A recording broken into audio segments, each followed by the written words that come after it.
Roger Stone is joining us. Um, Roger, welcome to the show. Delighted to be with you. I read your brilliant article. Before we get to it, let me play a clip here. It's from the Patrick Bet David show, and he had on uh, James O'Keefe.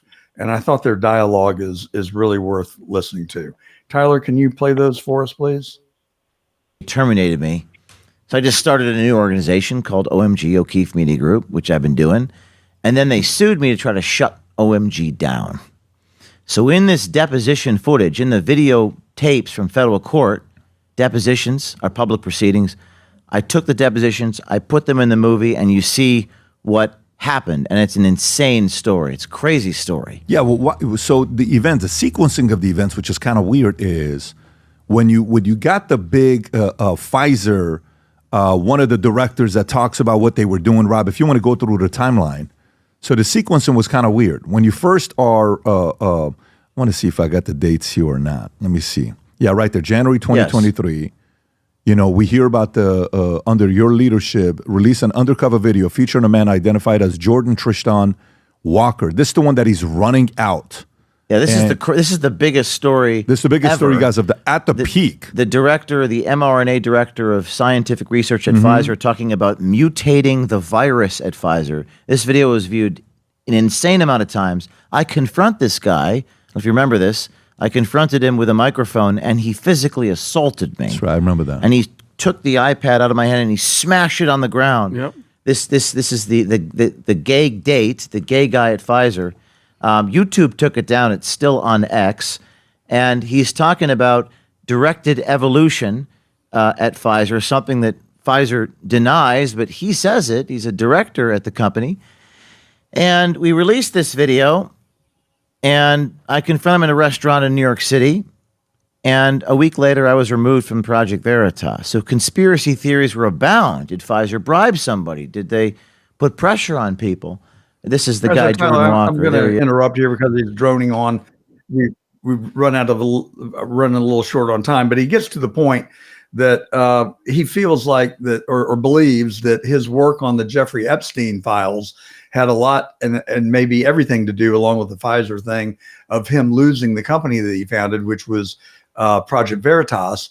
And he did extensive work on Epstein, and he feels like that some people in high places came back to bite him because of it.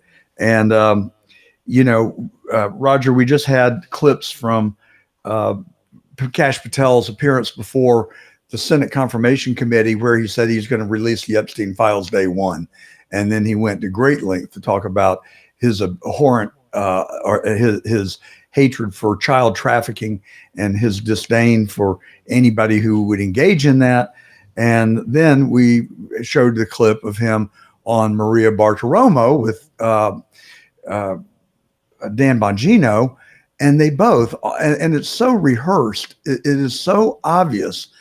And Bongino doesn't even look, his body language looks uncomfortable. And they're saying, yeah, Epstein killed himself. Well, you wrote a wonderful article that I read just this weekend, deep diving into that. Tell us what your impressions are and what you found.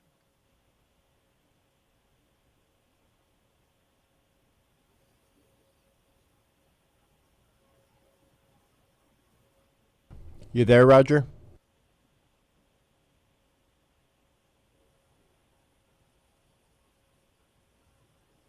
I think he's got his phone on mute, maybe. Roger, if you can hear us. Sorry about that. There we go. Okay, there you are. I find the whole thing very perplexing because I know Kash Patel extremely well. I have a very high regard for him as a person of integrity and honesty. I also have deep respect for his knowledge because, of course, he is the person who ran the Russian collusion hoax investigation for the House Intelligence Committee. It's very hard for me to determine how he could reach this conclusion. The conclusions of Michael Baden, the former New York medical examiner, who's probably the most respected pathologist in the country, who examined Epstein's body at the request of Epstein's brother and family, concluded that the marks on his body were not consistent with him hanging himself. That, in fact, the marks on his body were actually there a week prior because Epstein had an altercation with his cellmate, a killer, a former cop who was incarcerated for murder, named Tartaglione. But there's so many anomalies here. The guards just happened to be asleep. The video cameras just happened to not be working. His roommate, his cellmate, had been removed. And then lastly, he'd been taken off of suicide watch. Further, I interviewed David Schoen, the eminent criminal defense lawyer, who was retained for several $1 million, literally days before Epstein allegedly killed himself. They signed a contract. Epstein wired Schoen his retainer. They mapped out a defense strategy. By the way, everyone is allowed an attorney, even child sex traffickers. So why would you hire, a high-powered criminal defense lawyer to try to defend you if you were going to kill yourself 2 days later? Why would you wire him a couple $1 million? The answer is you wouldn't. So the whole thing is very perplexing, I must say. Well, so Roger, you wrote one of the best books that I've read, and I've read a bunch of them. I was home on November 22nd, 1963, and I've relived that horror so many times in my life. And I thought we would never learn the answer to who killed Kennedy. You wrote a New York Times best-selling book called The Men Who Killed Kennedy, The Case Against LBJ. It traces straight back to Johnson and Allen Dulles, then head of the CIA, leading me to my question is, do you believe that Epstein was working for the CIA or for the Israel intelligence department, and his job being to catch people in high places and compromising positions so they could own them? That is the rumor. That is the scuttlebutt, if you will. I think it is more than rumor. It is interesting that if you read my book, the Clintons' War on Women, probably the book that got me indicted on trumped-up charges, because there was no Russian collusion for me to lie about. No, there was not. It's impossible to lie under oath to Congress about things that never actually happened. But let's put that aside for a moment. There's very little question that I interviewed. The longest chapter in that book is about Jeffrey Epstein. It's chapter 9. It's called Orgy Island. I'm the second American author to write extensively about Epstein. I give full credit to Nick Bryant, the investigative reporter, who really wrote and broke the Epstein story initially in Gawker.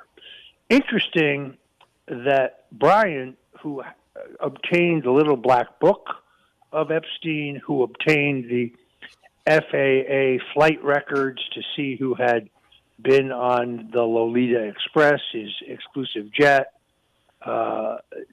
Brian, who interviewed a number of Epstein's victims, including Virginia Giuffre, who only days ago, they tell us, committed suicide. I doubt that strongly.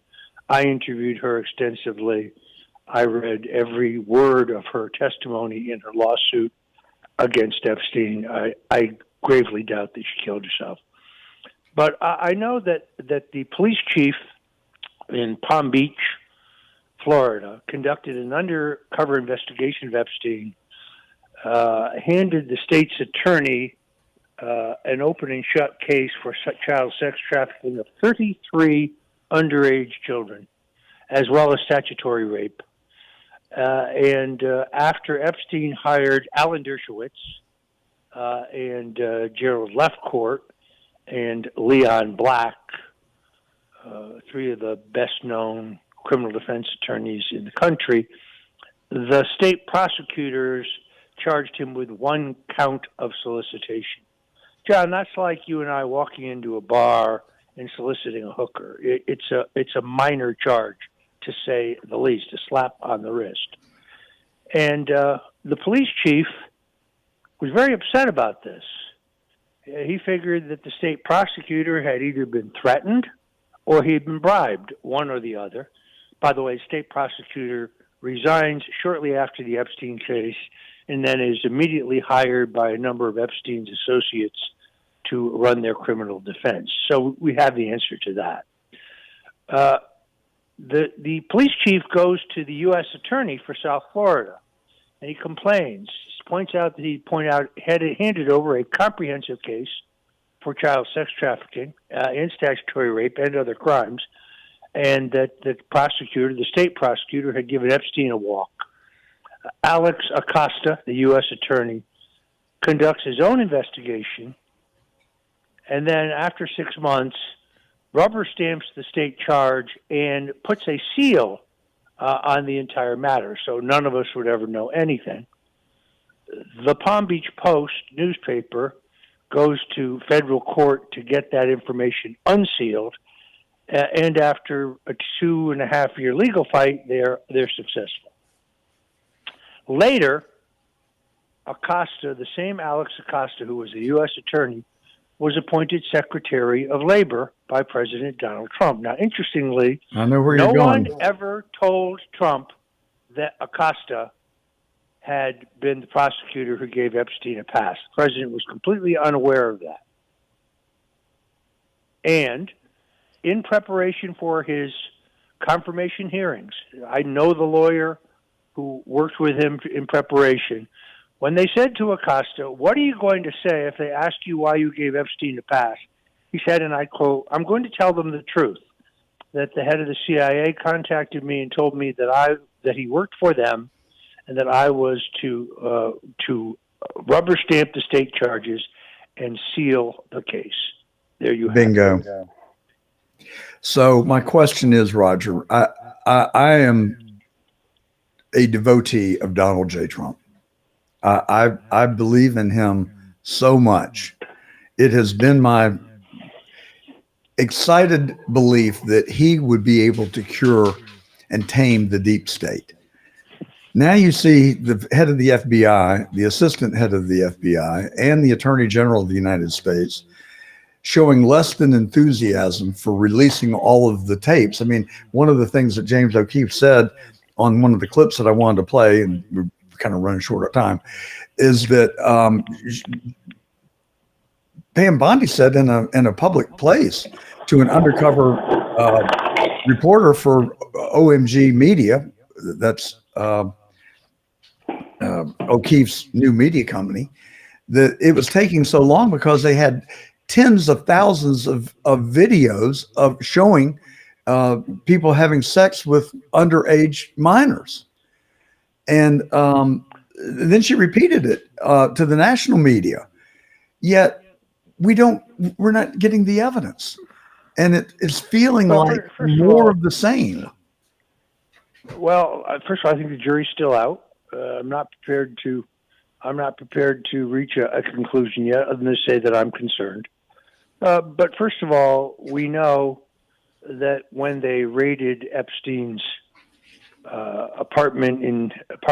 his home in New York City, which, by the way, is the largest, most expensive single-family home in Manhattan, his island, his apartment in Paris, and his ranch in New Mexico, they removed from the safes, the FBI removed a substantial number of DVDs and hard drives.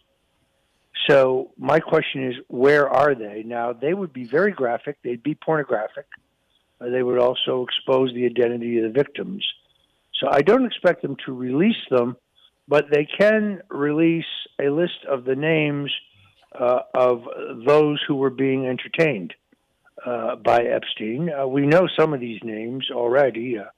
Disproportionate number of Democrats. Isn't that interesting? Bill Richardson, the former governor of New Mexico, and George Mitchell, the former majority leader of the U.S. Senate, among Jeffrey Epstein's pals.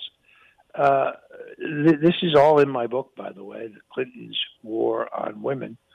I'm still hopeful that we will get to this information.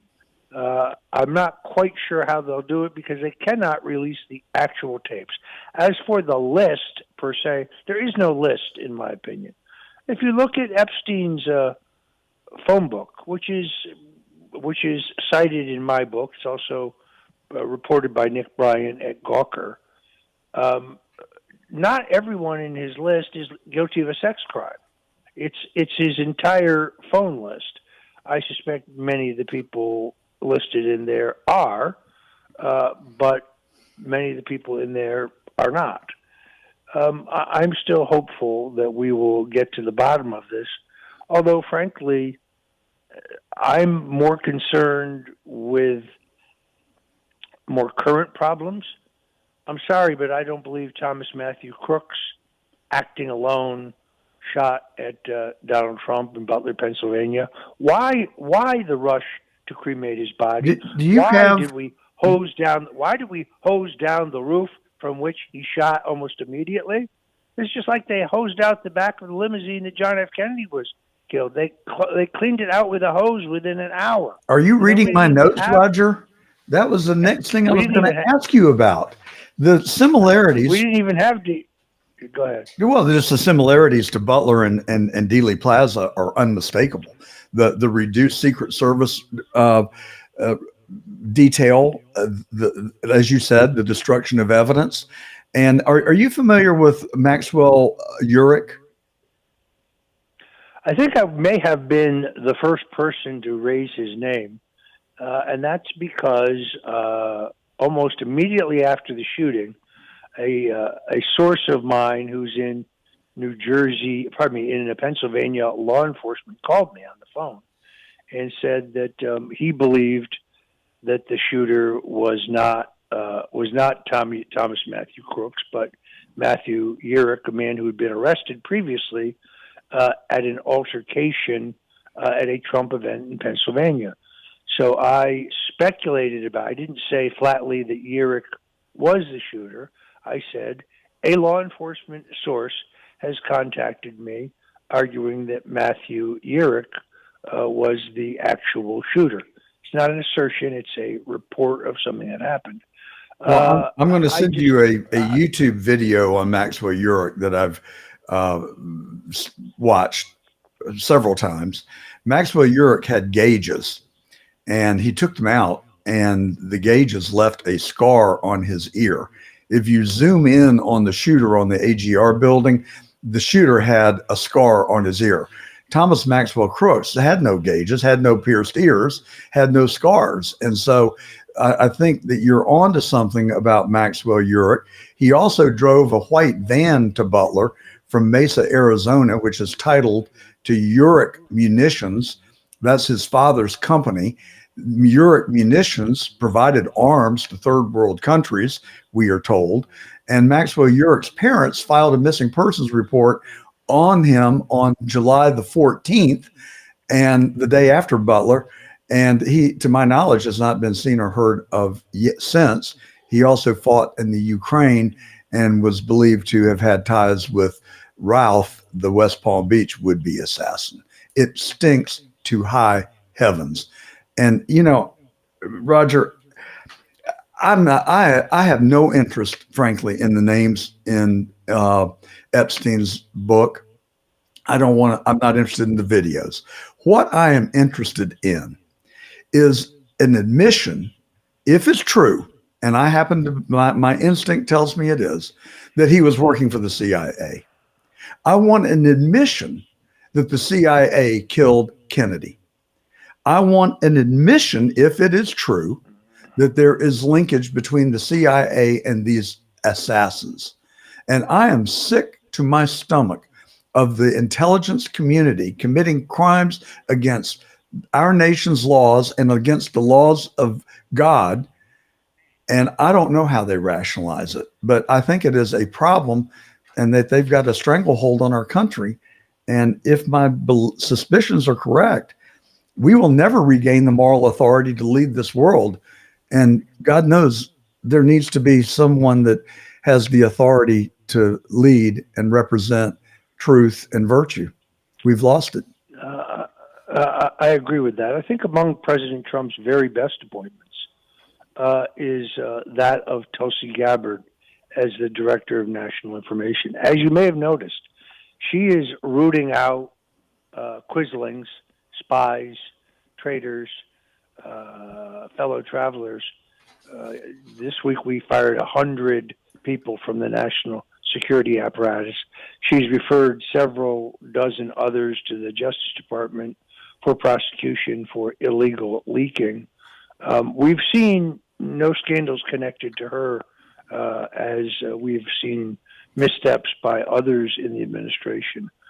I'm really, in many ways, looking to her, I think very highly of her, to help root out the corruption in our intelligence agencies.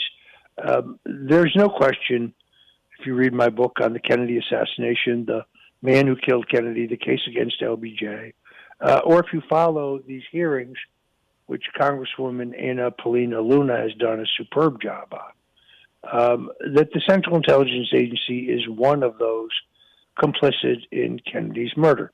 So is organized crime. Now, here's an interesting point, John. The House Select Committee on Assassinations, formed in the late 70s, did an exhaustive investigation and came up with the conclusion, despite the fact that the CIA completely stonewalled their investigation, provided no witnesses, provided no documents, wouldn't even speak to them, they concluded that organized crime was deeply involved in Kennedy's assassination. Okay, why have none of the documents released by the National Archives, that's over 80,000 documents, not a single one of them regards organized crime or specifically the role of Carlos Marcello, who we know the Assassination Records Review Board set up in the late 90s to look at the Kennedy assassination, listened to audio recordings of bugs placed in his jail cell in which he bragged before and after the fact about his involvement in Kennedy's murder. Why hasn't that material been turned over by the National Archive? There's so much material missing, trying to, I would think, thwart the president's order, that it's ridiculous. Roger, it is such an honor to have you on the show. I admire what you've done so much. You're not in a position to give me any political favors. My point is, I say that sincerely. And I don't know of anyone other than perhaps Rudy Giuliani who was more mistreated through the honest, hard work for our country than the two of you were. And I hope you're doing okay. And I appreciate your continuing to fight for the truth and fight for our country. I appreciate that. Folks can follow me at stonezone.com. Stonezone.com. It's free. Check it out. Thank you so much, Roger. Have a great rest of your day. This is John Gordon substituting for the inimitable John Fredericks, who's taken a much-deserved day off. We had 11,000 people on Getter interacting with us today, and of course, 200,000 or 300,000 people across the John Fredericks Radio Network. I hope you will come and join us on Saturday right here on John Fredericks from noon to 2. If you like what we did today, you're going to love what we do on Saturdays. So come and join us, like us, and subscribe on YouTube if you do. I'm John Gordon. Have a great rest of your day, and thank you, John Fredericks, for letting me have this opportunity to sit in your seat today.